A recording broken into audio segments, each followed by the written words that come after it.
반갑습니다. 최종원입니다. 빅텍이 오늘 급등을 했는데 무슨 일이 있었는지 확인해 봐야겠죠? 일반적으로 빅텍이 움직이는 경우에는 북한과의 대화가 안 좋은 쪽으로 흘러가거나 혹은 북한이나 김정은이 엄청난 도발을 했을 때 시세가 나오는 편인데 자세하게 알아보도록 합시다. 본론으로 들어가기 전에 하단에 구독과 따봉 버튼 눌러주시고요. 영상을 통해서 이슈 내용 꼭 체크하시길 바랍니다. 시작하겠습니다. 일반적으로 우리가 방산주로 알고 있는 빅텍이나 한일단조, 이번에 거래가 재개가 된 솔트웍스, 포메탈, 스페코 등등 많은 종목들이 있고 후발주들도 많다면 많고 적다면 적다고 볼 수 있는데 이러한 방산주가 움직이는 경우는 흔치 않아요. 일반적으로 알고 계시는 분들은 국가 안보에 비상이 생겼거나 북한이 혹은 김정은이 엄청난 도발을 실현했거나 아니면은 잘 진행되고 있던 남북 관계가 남북 대화가 갑자기 안 좋은 쪽으로 틀어졌을 때 이런 상황에서 빅텍이 반사이익 수혜주로 움직이는 경향이 있습니다.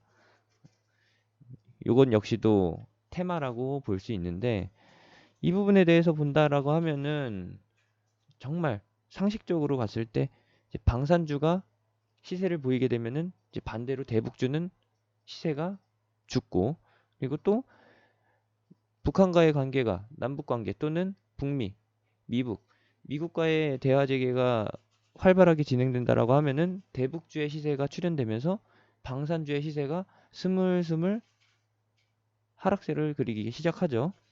아닌 경우도 많지만 대부분의 경우가 이렇게 반대로 움직이는 경향 자주 보였다라는 겁니다. 그런 관점에서 봤을 때 오늘 빅텍의 상승이 조금 심상치 않다, 심상정이다라고 보실 수도 있는데 뭐 정확하게 체크를 해봐야 되는 부분이고 그래서 뉴스를 찾아보게 되면은 HTS 상에서 이것을 확인해 볼 수가 있었다라는 겁니다. 이것이라고 하면은 빅텍이 오늘 700억 원 규모의 공급 계약을 체결했고 상대방은 하나시스템 그리고 계약 기간에 대해서도 확인해 볼 필요가 있는데 계약 기간은 공시에서 확인해 볼 수가 있었습니다. 공시를 보시게 되면은 시작일이 어제 21일부터 그리고 2022년 12월 31일까지다. 이번 연도 빼면은 3년이에요. 3년 꽉 채우고 그리고 9, 10, 11, 12 4개월. 3년하고도 4개월에 걸친 계약이고 금액은 700억 수준이다. 연간 매출로 따져봤을 때 어마어마한 금액은 맞지만 연간 매출액을 넘어서는 거의 2년치에 가까운 매출액이긴 하지만 계약 기간이 횟수로 4년이기 때문에 700억 나누기 4를 해줘야 된다. 적어도 700억 나누기 3을 해줘야 되는 것이고 이렇게 쪼개지게 되면은 금액 규모는 생각보다 좀 적어진다. 연간 반영되는 매출액은 그렇게 크지 않다. 물론 연간 대비하면은 연간 거의 300억 후반대, 400억 초반대 많게 나오면은 이제 18년도처럼 500억에 가까이 나오게 되는데 연간 매출액의 50%에 달하는 수준이니까 일반적인 기업의 기준에서 봤을 때는 큰 호재성의 공시라고 볼 수가 있습니다. 근데 중요한 거는 항상 말씀드리지만 빅텍은 앞서 설명드린 것처럼 테마로 움직여요. 심리에 의해서 움직인다. 누구? 김정은이죠. 북한. 북한과 김정은에 의해서 움직이는 종목이 바로 빅텍이고 방산주인데 이거 뭐 항상 북한이랑 김정은이 뭐 움직임을 취해주면은 빅텍의 시세가 움직인다. 방산주의 시세가 움직인다. 이 관점에서 봤을 때 빅텍의 대주주가 김정은이 아니냐, 북한 사람이 아니냐라고 생각할 수 있겠지만 아니라는 것이죠. 그 부분에 대해서는 오해가 없으셨으면 하고요. 일단 대장주는 빅텍이라는 거 확실하게 알아두시면 되겠고 오늘 빅텍이 움직이면서 한일단주가 따라 움직인 모습이 나왔는데 정확히는 최근에 나온 뉴스가 조금 심리적으로 반영됐다라고 볼 수 있습니다. 스페코에서 확인해 볼 수 있었던 것이고 국방부가 5년간 291조를 투입해서 예산을 늘려가겠다 라고 한 것이고, 이 부분이 오늘 약간 반영됐습니다. 실질적으로는 빅텍에 반영된 개별 이슈였는데, 그냥 사람들 심리상 빅텍 대장주가 움직이니까 후발주도 따라 움직이겠다, 그래서 단타 목적으로 따라 붙어야겠다라는 게 반영된 것이고, 실질적으로는 빅텍에만 이슈가 있었을 뿐, 호재가 있었을 뿐, 이슈가 없던 한일단주나 스페코는 윗꼬리를 길게 달고서 마감하는 게 정상적인 거죠. 정상적인 반응이에요. 이 부분에 대해서 이슈를 정확하게 체크해야 되고, 빅텍뿐만 아니라 다른 종목에서도 뉴스와 그리고 후발주, 대장주의 관계를 확인해야 되는 게 중요합니다. 어쩔 수가 없는 부분이죠. 뉴스를 알고 접근하셨다라고 하면은 한일단주나 스페코에서 물리게 되는 경우가 없게 될 것이고, 빅텍만 노려보셨을 텐데, 빅텍 역시도 테마주로 움직이는 게 실적으로 움직이려다 보니까 윗꼬리가 많이 나오게 됐다. 윗꼬리라고 하면은 이제 시세의 연장, 추가적인 상승에 대한 모멘텀, 기대감이 좀 부족했다라는 거. 왜? 애초에 빅텍은 기대감에 의해서, 심리에 의해서 움직이는 테마주였으니까요. 그렇다고 해서 종목이 테마만 타느냐? 아니라는 것이죠. 가끔씩 어닝 서프라이즈에 의해서 상승세가 출현되기도 하지만, 그 상승세가 몇 날 며칠 연장선을 그리는 경우는 그렇게 흔치 않다라는 거.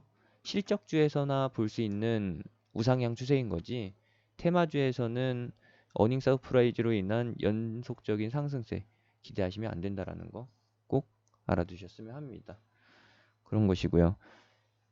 영상에서 꼭 담아드리고 싶었던 거는 요겁니다. 비건 대표가 원래 22일까지 한국에 체류하고 미국으로 돌아갈 예정이었는데, 그리고 한국 북한 외교 담당이랑 이런저런 얘기를 하고서 넘어가기로 했었는데, 하루 연장하기로 했어요. 지소미아 연정 결정을 보기 위해서요. 한국 청와대 측에서는 오늘 긴급 회의를 열어서 지소미아 결정 여부를 확정짓는다고 하고, 빠르면은 오늘 저녁, 22일 저녁 5시에서 6시 사이쯤에 공개한다라고 합니다. 요거는 청와대 측 의견인 것이고, 결과는 나와봐야 아는 것이죠. 제가 말씀드리고 싶은 부분은 지소미아 카드, 7, 8월 달에 한일 감정이 격해졌을 때 한국이 꺼내든 협상 카드는 지소미아 파기, 요거밖에 없었거든요.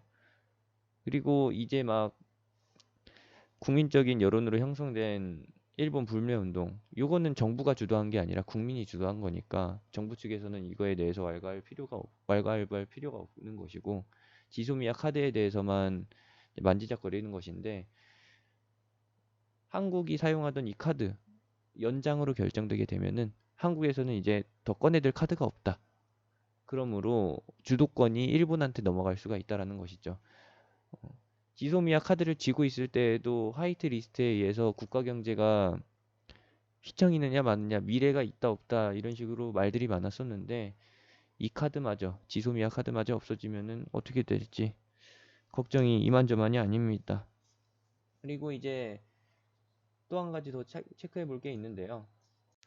미국 측에서 북한과의 실무 협상, 고위급 협상 재개 준비가 완료돼 있다. 북한 측에서 나와주기만 한다면, 답장을 주기만 한다면 바로 진행할 의사가 있다라고 하는데, 김정은이 어떤 생각을 가지고서 답을 안 하는지, 부정적인 태도를 보이는지 저도 잘 모르겠어요. 그렇지만 확실한 거는, 이전에 남북미 판문점 회담이 진행될 때 트럼프가 남긴 트윗 하나로 김정은이 바로 뛰쳐나왔다라는 것이죠. 버선발로 판문점에 뛰쳐나와서 급진적인 3국 정상회담이 진행됐었고, 정상회의가 진행됐었고요. 그리고 역사적인 만남과 함께 또 한 번 대북주에 대한 기대감이 실렸었죠. 우리가 예상해 볼 수 있는 부분은 재개 가능성이 충분히 열려 있다라는 거. 김정은이야 부정적인 태도를 보이다가도 갑작스럽게 깜짝 놀랄 만한 소식을 전해오는 인물이기 때문에 기대감은 항상 열려 있다. 하지만 기대감만큼이나 불확실성, 실망감이 반영될 수 있다는 부분도 좀 체크해 주시고요. 그렇게 본다라고 하면은 대북주 빼놓고 갈 수가 없겠죠. 오늘 빅텍이 급등하면서 대북주에 대한 위기감, 그런 심리가 반영됐다라고 볼 수 있는데, 실질적으로는 빅텍의 개별 호재가 있었고 북한과의 이슈는 반영된 부분이 없다라는 거, 그 정도 봐주시면 되겠고요. 인디에프나 좋은 사람들 내지는 이제 철도 관련주, 데아티아이나 데오에이에, 고 현대로템, 푸른기술, 부산산업, 최근까지도 어제까지만 해도 연속 10일간 상승하는 흐름을 보였었고, 오늘 시장이 주춤하면서 같이 휘청인 바 있는데, 요거는 빅텍의 상승과 심리적으로 연관이 있다라고는 봐요. 이외에도 관련주들 V자 반등이 양호하게 진행된 상태고, 역시나 기대감을 배제할 수가 없는 상태다라는 것까지 참고하시면 되겠습니다. 빅텍의 주가, 이번 북미 미북 대화가 재개되지 않고서 안 좋은 쪽으로, 부정적인 쪽으로 흘러간다라고 하면은 추세적인 반등이 나오게 되겠죠.